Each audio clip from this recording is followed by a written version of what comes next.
রাধে কৃষ্ণ বন্ধুরা, কেমন আছেন আপনারা? আশা করি সবাই ভালো আছেন। আজকে আবার একটা নতুন ভিডিও নিয়ে হাজির হয়ে গেছি।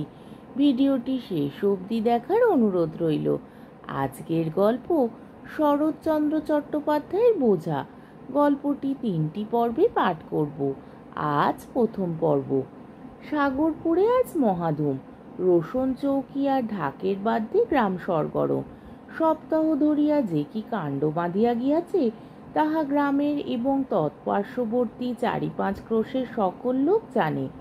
এই রাজসূহ যজ্ঞে ঢাকঢোলের এমন মহান একত্র সমাবেশ, সানাই দলের এমন আদর্শ ঐক্যভাব, কাংস নির্মিত বাদ্যযন্ত্রের এমন প্রচণ্ড বিক্রম দেখা গিয়াছিল যে গ্রামের লোক ইতিপূর্বে এমন কাণ্ড কখনো আর দেখে নাই। রং বেরং বাদ্যযন্ত্রের সাহায্যে মনুষ্য শ্রেণীর যে আনন্দ কোলাহল উত্থিত হইয়াছিল তাহাতে গ্রামের পশুগুলা অত্যন্ত বিরক্ত হইয়া উঠিয়াছে। বিশেষ গরু বাছুরের দল ঢাকঢোলের আত্মদ্রোহিতায় তাহাদের মর্মপীড়ার আর সীমা নাই। এত সমারোহের কারণ একটা নাবালক 14 বর্ষীয় বালকের বিবাহ। সাগরপুরের জমিদার শ্রীযুক্ত হরদেব মিত্রের একমাত্র পুত্রের বিবাহ উপলক্ষ করিয়াই এমন কাণ্ড বাঁধিয়া গিয়াছে। হরদেব মিত্র বেশ বড় লোক, প্রায় 25-26 হাজার টাকা তাহার বাৎসরিক আয়। পাত্রীর নাম শ্রীযুক্ত সত্যেন্দ্র কুমার মিত্র। হেয়ার সাহেবের স্কুলে এন্ট্রেন্স ক্লাসে সে পড়ে। অত অল্প বয়সে বিবাহের কারণ একমাত্র সত্যেন্দ্রর মাতার বধূমুখ দেখিবার একান্ত স্বাদ। বর্ধমান জেলার দিলজানপুরের জমিদার শ্রীযুক্ত কামাখ্যাচরণ চৌধুরীর কনিষ্ঠা কন্যা সরলার সহিত সত্যেন্দ্রর বিবাহ হইয়া গেল। রাঙা বউ। সত্যেন্দ্র মহাসুখী। 10 বছরের টুকটুকে ছোট বউটির মুখ দেখিয়া সত্যেন্দ্রর জননী বিশেষ হৃষ্টচিত্ত হইলেন। বিবাহের পর বৎসরেই হরদেববাবু বধূ আনিলেন, কারণ গৃহিণীর এরূপ অভিসন্ধি ছিল না যে বধূকে পিতৃগৃহে রাখিয়া দেন। তিনি প্রায় বলিতেন, বিবাহ হইলে মেয়েকে আর বাপের বাটিতে রাখিতে নাই, মতটা মন্দ নহে। সত্যেন্দ্রর পাঠের সুবিধার জন্য হরদেববাবুকে সস্ত্রীক কলিকাতাতেই থাকিতে হইত। সরলা কলিকাতায় আসিল। অল্প বয়সে বিবাহ হইয়াছিল বলিয়া সরলা হরদেববাবুর সহিত কথা কহিত। এমনকি সত্যেন্দ্র উপস্থিত থাকিলেও সে শ্বশ্রু ঠাকুরানীর সহিত কথা বলিত। গৃহিণীর তাহাতে সুখ ভিন্ন অসুখ ছিল না। কিছুদিন পরে কামাখ্যাবাবু সরলাকে একবার বাটি লইয়া গেলেন। তাহার 2-1 মাস পরে সত্যেন্দ্র একদিন রাগ করিয়া বলিয়াছিল, বইগুলোতে ছাতা ধরেছে, দোয়াতের কালি শুকিয়ে গেছে, এমন একজন নেই যে এগুলো দেখে। কথাটা মা বুঝিলেন। হরদেববাবুরও কানে গেল। তিনি হাসিয়া বউ আনিতে পাঠাইলেন। লিখিলেন, আমার বাটিতে বড় গোলযোগ উপস্থিত হইতেছে, মা ভিন্ন বোধহয় থামিবে না, সুতরাং মাকে পাঠাইয়া দিবেন। আবার সরলা আসিল। সত্য ছোটখাটো কাজগুলি সেই করিত। বইগুলি ঝাড়িয়া মুছিয়া সাজাইয়া রাখা, কলেজের কাপড় জামাগুলি ঠিক করিয়া রাখা, অর্থাৎ তাড়াতাড়িতে 2 হাতে 2 রকমের বোতাম, কিংবা আহার করিতে অত্যন্ত বিলম্ব হইয়া গিয়াছে, কলেজের 1 ঘন্টা যায় যায় সময়, এক পায়ে কার্পেটের অপর পায়ে বার্নিশ করা জুতো সে না পরিয়া ফেলে, ফর্সা জামার ওপর রজক ভবনে শুভাগমনের জন্য প্রস্তুত চাদরের জুলুম না হয়, এই সব কাজগুলো সরলাই দেখিত। সরলা না থাকিলে এসব গণ্ডগোল তাহার প্রায় ঘটিত। এমন অন্য মনস্ক লোক কেহ কখনো দেখে নাই। এই সকল কাজ সরলা ভিন্ন অপর কাহারও দ্বারা হইত না বটে। আর হইলেও সত্যেন্দ্রর পছন্দ হইত না বলিয়াও বটে, কাজগুলি সরলাই করিত। সুশীলা সরলার বড় দিদি, তাহার ছেলের ভাত, সুতরাং কামাখ্যাবাবু দৌহিত্রের অন্নপ্রাশন উপলক্ষে সরলাকে বাটি লইয়া যাইবার জন্য কলিকাতায় আসিলেন। সরলার দিদি সরলা ও সত্যেন্দ্রকে যাইবার জন্য বিশেষ অনুরোধ করিয়া পত্র লিখিয়াছে। বিশেষ সরলা প্রায় 3 বৎসর যাবৎ দিলজানপুরে যায় নাই। সত্যেন্দ্র যখন যাইতে সম্মত হইল তখন কামাখ্যাবাবু পরমানন্দে জামাতা কন্যা লইয়া দেশে আসিলেন। গৃহিণী বহু দিবসের পর তাহাদিগকে পাইয়া অত্যন্ত আহ্লাদিত হইলেন। যাহার ছেলের ভাত সে আসিয়া দুজনকেই অনেক কথা শুনাইয়া দিল, অনেক রকমে আপ্যায়িত করিল। শুভকর্ম নির্বিঘ্নে সমাধা হইয়া যাইবার পর সত্যেন্দ্র বাটি যাইতে চাহিল, কিন্তু গৃহিণী তাহাতে বিশেষ আপত্তি করিলেন। বলিলেন, এতদিন পরে এসেছ, আরো কিছুদিন থাকতে হবে। সরলাও ছাড়িল না, সুতরাং আরো 2-4 দিন থাকিতে সত্যেন্দ্র সম্মত হইল। 2-4 দিন কাটিয়া গেল, তবু সরলা ছাড়িতে চাহে না। কিন্তু না যাইলেও নহে, পড়াশুনোর বিশেষ ক্ষতি হয়, পরীক্ষারও অধিক বিলম্ব নাই। আসিবার সময় সরলা জিজ্ঞাসা করিল, আমাকে আবার কবে নিয়ে যাবে? সত্যেন্দ্র কহিল, যখন যাবে তখনই। তাহলে আমাকে 10-12 দিন পরেই নিয়ে যেও। সত্যেন্দ্র অতিশয় আহ্লাদিত হইল, সে এতটা ভাবে নাই। তখন অশ্রু জলের মধ্যে সরলা স্বামীকে বিদায় দিয়া হাসিয়া বলিল, দেখো, আমার জন্য যেন ভেবো না, আর রাত্রি 10টা পর্যন্ত পড়ে যেন অসুখ না হয়। রাত্রি 10টার অধিক না পড়িবার জন্য সরলা বিশেষ করিয়া মাথার দিব্যি দিয়া দিল। কি একটা উদাস পাড়া প্রাণ লইয়া সত্যেন্দ্র সেই দিন কলিকাতায় পৌঁছিল। সত্যেন্দ্রনাথ একখানা পুস্তক লইয়া বসিয়াছিল। পুস্তকের পৃষ্ঠার সহিত মনের একটা বিষম দ্বন্দ্বযুদ্ধ চলিয়াছিল। সত্যেন্দ্র গনিয়া দেখিল, সমস্ত দিনে মোটে 26 লাইন পড়া হইয়াছে। দুঃখিতভাবে সে ভাবিল, বা, এই রকম পড়লেই পাশ হব। ক্রমে দুঃখ ঈষৎ ক্রোধে পরিণত হইল। সে ভাবিল, সমস্ত পোড়ামুখী শরৎ দোষ। এই 5 দিন এসেছি, একটুকুও পড়তে পারিনি। আগে মনে হতো পড়ার সময় বিরক্ত করে, 10টার বেশি পড়তে গেলেই আলো নিভিয়ে দেয়। একে কোথাও পাঠিয়ে দিলে ভালো করে পড়ব, ঠিক উল্টো। কালই তাকে আনতে যাব, না হলে লজ্জার খাতিরে কি ফেল হব? যা হোক, সত্যেন্দ্রনাথ এইরূপ একটা মতলব আঁটিতেছিল। কি করিয়া আনাই, কেমন করিয়াই বা বলি, লজ্জা করে। এত ভালোই বা বাসিলাম কেমন করিয়া? 2 দিন একটা ভৃত্য আসিয়া একখানা টেলিগ্রাম হাতে দিল। সত্যেন্দ্র অতিশয় বিস্মিত হইল। আর ভাবিবার সময় নাই, কোথাকার টেলিগ্রাম? কভার খুলিতে সত্যের হৃদকম্প হইল। ভিতরে যাহা লেখা ছিল তাহাতে মাথা একেবারে ঘুরিয়া গেল। সরলা পীড়িতা। সেই দিনই হরদেব বাবু সত্যেন্দ্রকে লইয়া দিলজানপুর যাত্রা করিলেন। বাটির সম্মুখে কামাখ্যা বাবুর সহিত সাক্ষাৎ হইল।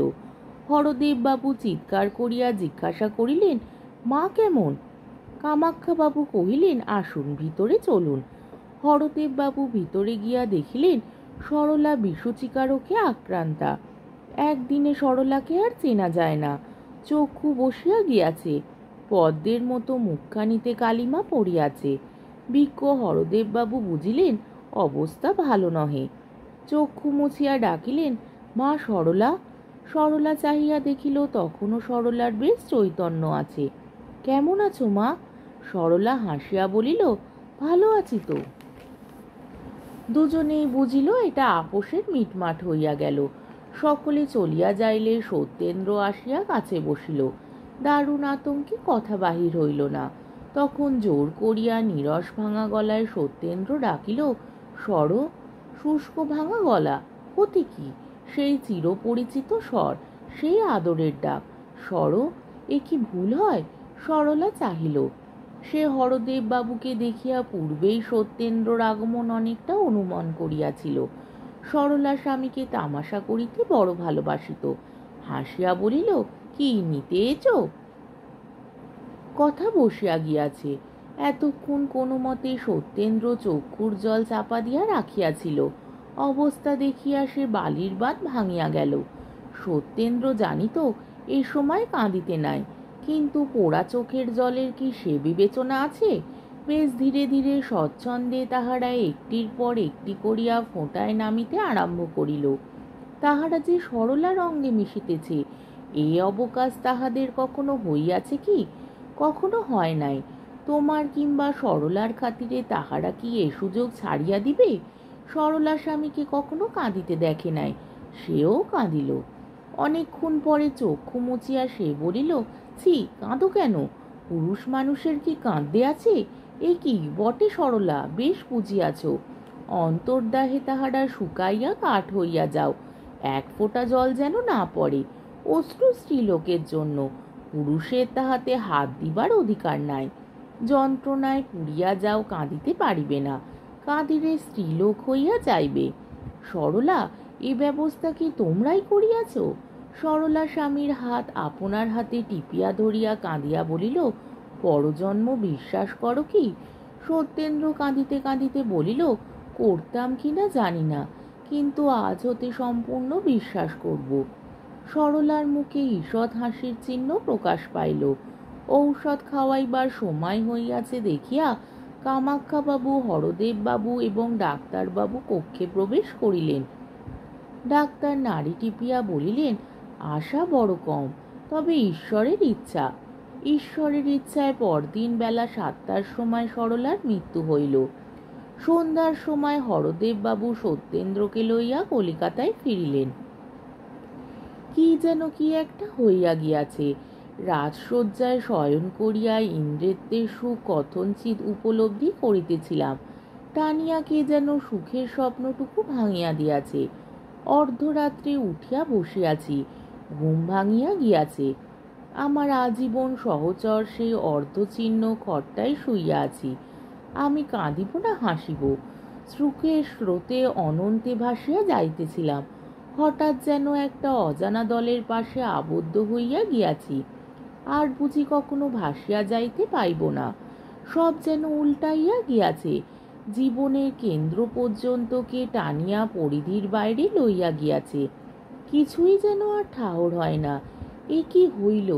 নিশীথে সত্যেন্দ্রনাথ জানলায় বসিয়া সাগরপুরের অন্ধকার দেখিতেছিল। গাছগুলো কি একটা নিস্তব্ধ ভাব সত্যেন্দ্রের সহিত বিনিময় করিতেছিল। শো শো করিয়া নৈশ বাতাস বহিয়া গেল। কিছু বলিয়া গেল কি? বলিল বই কি, সেই এক কথা। সব জিনিসেই সেই এক কথা বলিয়া বেড়ায়। হইয়াছে কি? পাপিয়া আর চোখ গেল বলে না, সে যেন বলে মরে গেল। বউ কথা কও পাখিও আর আপনার বল বলে না, সেও বলে বউ মরে গেছে। সব জিনিস ওই একই কথা বারবার কইয়া বেড়ায় কেন? শো শো করিয়া নৈশ বাতাস যেন ওই কথাই কহে।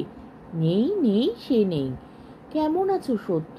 মাথাটা কি বড় ধরিয়াছে বলিয়া বোধ হয়। সে তো আজ অনেক দিন হইল। একটু শোও না ভাই, চিরকাল কি একইভাবে জানলায় বসিয়া থাকিবে? সত্যেন্দ্র অন্ধকারে নক্ষত্র দেখিতেছিল। যেটি সর্বাপেক্ষা ক্ষীণ, সেটিকে বিশেষ পর্যবেক্ষণ করিয়া দেখিতেছিল। চক্ষু মুদিতে সাহস হয় না, পাছে সেটি হারাইয়া যায়। দেখিতে দেখিতে ক্লান্ত হইলে সেইখানেই সে ঘুমাইয়া পড়ে। প্রভাতে নিদ্রাভঙ্গ হইলে আবার সেটিকে দেখিবার চেষ্টা করে। আলো ভালো লাগে না, জ্যোৎস্নায় আর আমোদ হয় না। অত ক্ষীণালোক বিশিষ্ট নক্ষত্র কি আলোকে দেখা যায়? সত্যেন্দ্র এমএ পরীক্ষায় ফেল হইয়া গিয়াছে, পাশ হইবার ইচ্ছাও আর নাই, উৎসাহ নিবিয়া গিয়াছে। পাশ করিলে কি নক্ষত্র কাছে আসে? হরদেববাবু সপরিবারে দেশে চলিয়া আসিলেন। সত্যেন্দ্র বলে সে বাটি হইতে ভালো পরীক্ষা দিতে পারিবে। শহরের অত গণ্ডগোলে ভালো পড়াশুনো হয় না। সত্যেন্দ্র এখন এক রকমের লোক হইয়া গিয়াছে। মুখখানা দেখিলে বোধ হয় যেন বহুদিন কিছু খাইতে পায় নাই, যেন মস্ত পীড়া হইতে সম্প্রতি আরোগ্য লাভ করিয়াছে। দুপুরবেলা সদ্য ঘরের দরজা বন্ধ করিয়া দিয়া ফটোগ্রাফ ঝাড়িয়া ধুলা পরিষ্কার করে, নিজের পুরাতন পুস্তকগুলি সাজাইতে বসে, হারমোনিয়ামে ঝাঁপ খুলিয়া মিছিমিছি পরিষ্কার করে। সরলার পরিষ্কৃত পুস্তকগুলি আরো পরিষ্কার করে। ভালো ভালো কাগজ খাম লইয়া সরলাকে পত্র লিখিয়া কি একটা শিরোনামা দিয়া নিজের বাক্সে বন্ধ করিয়া রাখে। সত্যেন্দ্রনাথ, তুমি একা নও, অনেকের কপাল তোমার মতো অল্প বয়সে পুড়িয়া যায়। সকলেই কি তোমার মতো পাগল হয়? সাবধান সত্য, সকলেরই একটা সীমা আছে। স্বর্গীয় ভালোবাসারও একটা সীমা নির্দিষ্ট আছে। যদি সীমা ছাড়াইয়া যাও, কষ্ট পাইবে। কেহ রাখিতে পারিবে না। সত্যেন্দ্রর জননী বড় বুদ্ধিমতী। তিনি একদিন স্বামীকে ডাকিয়া বলিলেন, সত্য আমার কি হয়ে গেছে দেখছো? কর্তা বললেন, দেখছি তো, কিন্তু কি করি? আবার বিবাহ দাও, ভালো বউ হলে সত্য আবার হাসবে, আবার কথা কবে। সেই দিন সত্য আহার করিতে বসিলে জননী বলিলেন, আমার একটা কথা শুনবে? কি? তোমাকে আবার বিবাহ করতে হবে। সত্য হাসিয়া কইল, এই কথা? তা বুড়ো বয়সে আবার ওসব কেন? মা পূর্ব হইতে অশ্রু সঞ্চিত করিয়াছিলেন, সেগুলি এখন বিনা বাক্য ব্যয় নাবিতে আরম্ভ করিল। মা চক্ষু মুছিয়া বলিলেন, বাবা, এই 21 বছরে কেউ বুড়ো হয় না, কিন্তু সরলার কথা মনে হলে এসব কথা আর মুখে আনতে ইচ্ছে হয় না। কিন্তু আমি আর একা থাকতে পারি না। পরদিন প্রাতে হরদেব বাবু সত্যেন্দ্রকে ডাকিয়া ওই কথাই বলিলেন। সত্যেন্দ্র কোনো উত্তর দিল না। হরদেব বাবু বুঝিলেন মৌনভাব সম্মতির লক্ষণ মাত্র। সত্যেন্দ্রর ঘরে আসিয়া সরলা ফটোর সম্মুখে দাঁড়াইয়া কহিল, শুনছ সর, আমার বিয়ে হবে। ফটোগ্রাফ কথা কইতে পারে না, পারিলে কি বলিত? বেশ তো, বলিত কি? আজকের পর্বটি এখানেই শেষ হলো। আমার ভিডিওটি যদি আপনাদের ভালো লেগে থাকে তাহলে আমাকে কমেন্টের মাধ্যমে আপনাদের মূল্যবান মতামত অবশ্যই জানাবেন এবং আমার ভিডিওটিকে লাইক ও শেয়ার করার ও আমার চ্যানেলটিকে সাবস্ক্রাইব করারও অনুরোধ রইল। তাহলে আজকের ভিডিওটা এই অবধি। পরের দিন আবার এই গল্পেরই দ্বিতীয় পর্ব নিয়ে হাজির হয়ে যাব।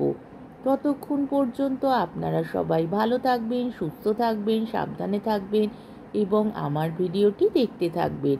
তাহলে আজকে আসি। রাধে কৃষ্ণ।